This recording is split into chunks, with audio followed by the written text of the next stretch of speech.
Joining us now, Senator Michael Bennet from Colorado. The senator recently served as the superintendent of Denver Public Schools. And Senator, you've been already outspoken, tweeting it's time for action. Mass shootings have become a normal part of American life. What action at this point would make a difference, and what action could be a reality out of Washington? Well, I think that it's important for us to close the loopholes that exist in the federal background checks. That's what we've done in Colorado. You asked, why aren't things possible in Washington? It is a mystery. I come from a Western state. We have had horrible mass shootings, terrible tragedies in our state.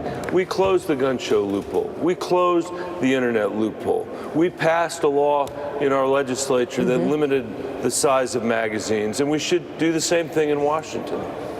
Have you seen any impact from those changes in your state, or does it not make a difference if you can't do something across the board? I think yes, we've seen an impact in my state, so it's a great question. We had about 380,000 people apply for gun permits last year. About 8,000 of those were denied gun permits. That's about 2%. And among those people that were denied guns were murderers, rapists, domestic abusers. And I challenge anybody in the United States Senate to come down here and make the case that Colorado is not safer for having kept guns out of the hands of murderers, rapists, and domestic abusers. So it has made a difference, and we could do it at a national level. Mike Barnacle. Senator, you're a thoughtful guy. You have a sense of what happens in schools after school shootings. You have a sense of what happens to a community after mass slaughters in a movie theater, or especially at Columbine High School more than a decade ago. And now everybody seems to stop and think for a moment, because the national attention span is so short, we'll move on from this by tomorrow. But people wonder, why so many mass shootings? Is it contagion? Is it the culture?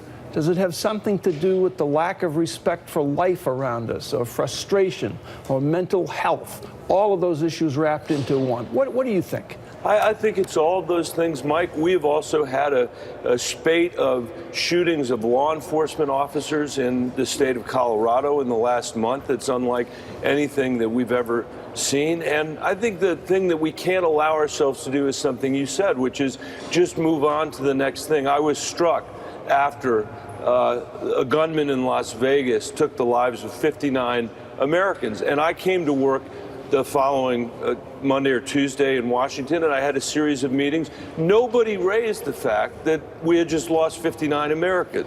And what I can tell you, having been a school superintendent and being the parent of 3 school-age children in the Denver Public Schools, is that they don't move on. They carry this with them day after day after day through their middle school years, through their high school years. This is a burden that our children are having to carry that we didn't have to carry, and it is deeply unfair.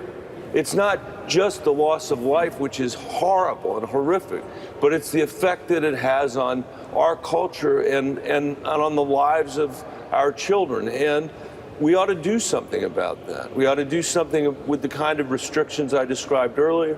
We ought to do something to support mental health in this country, which we haven't done for a generation now. I don't know who we're waiting for. Nobody else is going to come here and do this work. We need to do this work.